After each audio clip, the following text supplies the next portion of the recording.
राधे राधे, हर हर महादेव। आज है उत्पन्ना एकादशी। तो सूत जी कहने लगे, हे ऋषियों, इस व्रत का वृतांत और उत्पत्ति प्राचीन काल में भगवान श्री कृष्ण ने अपने परम भक्त युधिष्ठिर से कही।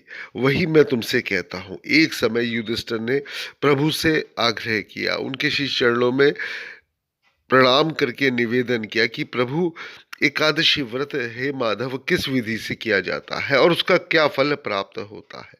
उपवास के दिन जो क्रिया की जाती है, आप कृपा करके मुझसे कहिए। यह वचन सुनकर भगवान श्री कृष्ण कहने लगे, हे युधिष्ठिर, मैं तुमको एकादशी के व्रत का संपूर्ण महात्म्य कहता हूँ। गौर से सुनो। सर्वप्रथम हेमंत ऋतु में मार्गशीर्ष कृष्ण एकादशी से इस व्रत को आरंभ किया जाता है। दशमी को सायकाल भोजन के उपरांत अच्छी प्रकार से दातुन करना चाहिए, ताकि अन्न का अंश मुंह में ना रह जाए। रात्रि को भोजन कदापि ना करे, न अधिक बोले। एकादशी के दिन प्रातः 4 बजे उठ के सबसे पहले व्रत का संकल्प करना चाहिए। उसके पश्चात शौच आदि से निवृत्त होकर शुद्ध जल से स्नान करना चाहिए। व्रत करने वाला चोर, पाखंडी, परस्त्रीगामी, निंदक, मिथ्याभाषी तथा किसी भी प्रकार के पापी से बात ना करे।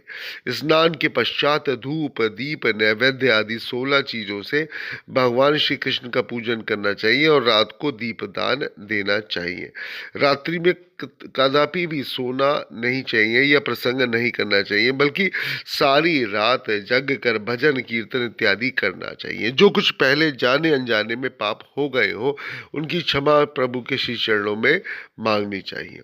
धर्मात्मा पुरुषों को कृष्ण और शुक्ल दोनों पक्षों की एकादशी को हमेशा समान ही समझना चाहिए। जो मनुष्य ऊपर लिखी हुई विधि के अनुसार एकादशी का व्रत करते हैं, उन्हें शंखोद्वार तीर्थ में स्नान करके भगवान के दर्शन करने से जो फल प्राप्त होता है, वह एकादशी व्रत के 16वें भाग के समान भी नहीं है। व्यतिपात के दिन दान देने से लाख गुना फल प्राप्त होता है। संक्रांति से 4 लाख गुना तथा सूर्य चंद्र ग्रहण में स्नान दान से जो पुण्य प्राप्त होता है, वही पुण्य एकादशी के दिन व्रत करने से मिलता है। अश्वमेघ यज्ञ करने से 100 गुना तथा 1 लाख तपस्वियों को 60 वर्ष तक भोजन कराने से 10 गुना, 10 ब्राह्मणों अथवा 100 ब्रह्मचारियों को भोजन कराने से 1000 गुना पुण्य भूमि दान करने से होता है। उसे 1000 गुना पुण्य कन्यादान से प्राप्त होता है। इससे भी 10 गुना पुण्य विद्यादान करने से होता है और विद्यादान से 10 गुना पुण्य भूखे को संसार में भोजन कराने से होता है। अन्नदान के समान इस संसार में कोई भी ऐसा कार्य नहीं है जिससे देवता और पितृ दोनों तृप्त होते हो, परंतु एकादशी के व्रत का पुण्य सबसे अधिक होता है। 1000 यज्ञों से भी अधिक इसका फल होता है। इस व्रत का प्रभाव देवताओं को भी दुर्लभ है। रात्रि को भोजन करने वाले को उपवास का आधा फल प्राप्त होता है और दिन में एक बार भोजन करने वाले को भी आधा ही फल प्राप्त होता है। जबकि निर्जन व्रत रखने वाले का महात्म्य तो देवता भी वर्णन नहीं कर सकते। युधिष्ठिर कहने लगे कि हे भगवान, आपने हजारों यज्ञ और लाख गोदान को भी एकादशी व्रत के बराबर नहीं बताया, सो यह तिथि सब तिथियों से उत्तम कैसे हुई, बताइए। तो भगवान श्री कृष्ण कहने लगे, हे युधिष्ठिर, सतयुग में मुर नाम का दैत्य उत्पन्न हुआ।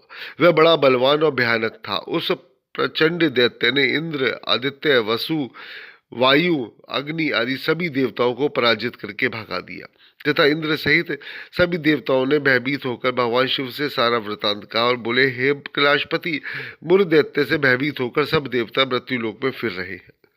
तब भगवान शिव ने कहा, हे देवताओं, तीनों लोकों के स्वामी, भक्तों के दुखों का नाश करने वाले भगवान विष्णु की शरण में जाइए। वे ही तुम्हारे दुखों को दूर कर सकते हैं। शिव जी के ऐसे वचन सुनकर सभी देवता क्षीर सागर में पहुंचे। वहां भगवान को शयन करता देखकर हाथ जोड़कर उनकी स्तुति करने लगे कि हे देवताओं द्वारा स्तुति करने योग्य प्रभु, आपको बारंबार नमस्कार है। देवताओं की रक्षा करने वाले मधुसूदन, आपको नमस्कार है। आप कृपया हमारी रक्षा करें। दैत्यों से भयभीत होकर हम सब आपके श्री चरणों में आए हैं, आपकी शरण में आए हैं। अब इस संसार के कर्ता, माता पिता, उत्पत्ति और पालन करता और संहार करने वाले हैं स्वामी।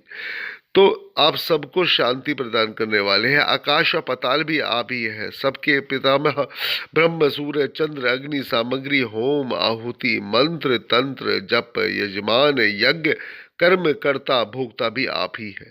आप सर्वव्यापक है, आपके सिवा तीनों लोकों में चर और अचर कुछ भी नहीं है।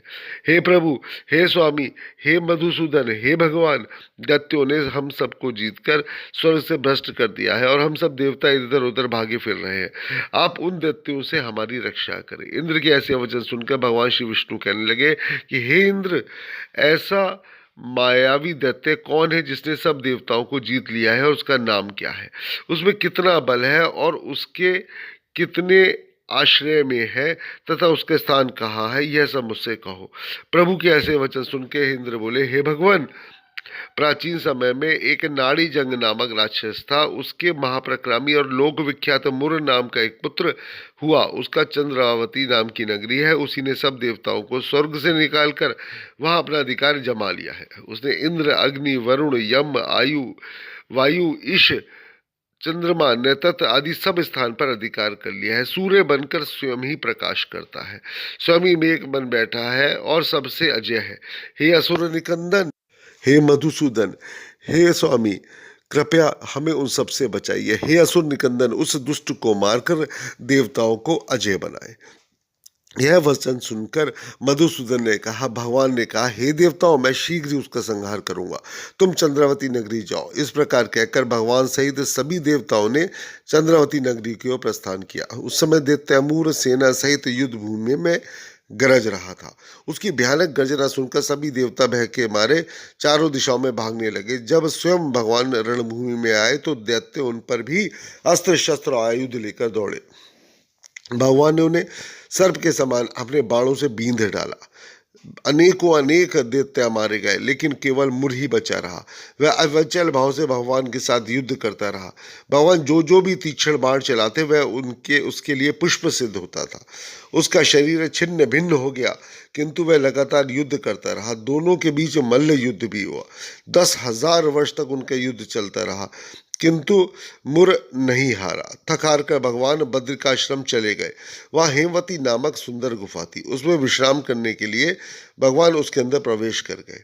वह गुफा 12 योजन लंबी थी। उसका एक ही द्वार था। भगवान विष्णु वहां योग निद्रा की गोद में सो गए। मुर भी पीछे पीछे आ गया।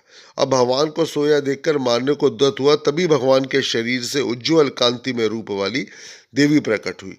देवी ने राक्षस मुर को ललकारा, युद्ध किया और उसे तत्काल मौत के घाट उतार दिया। श्री हरि जब योग निद्रा की गोद से उठे तो सब बातों को जानकर उस देवी से कहा, आपका जन्म एकादशी के दिन हुआ है, अतः आप उत्पन्ना एकादशी के नाम से पूजित होंगी। आपके भक्त वही होंगे जो मेरे भक्त हैं। शास्त्रों के अनुसार जो भी इस कथा का श्रवण करता है, एकादशी का व्रत रहता है, उसके समस्त रोग, शोक, कष्ट, दरिद्रता आदि नष्ट होने आरंभ हो जाते हैं और साथ ही प्रभु के श्री चरणों की कृपा प्राप्त होती है।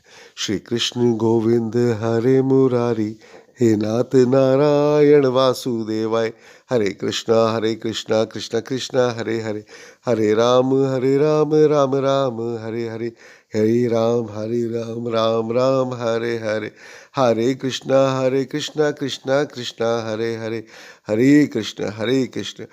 हे मित्रों, आप सभी के लिए जो मैंने कथा आप ठाकुर जी के श्री चरणों के आशीर्वाद से ठाकुर जी ने जो मेरे मुंह से निकलवाई है, कृपया उस कथा का श्रवण करें और प्रयास करें कि अगर आप किसी के साथ भी अच्छा कर सकते हैं तो सिर्फ अच्छा ही करें, उसके साथ कभी बुरा ना करें। यकीन करें, हमारे कर्म ही का फल हम सभी को प्राप्त होता है। राधे राधे, राधे राधे, हर हर महादेव।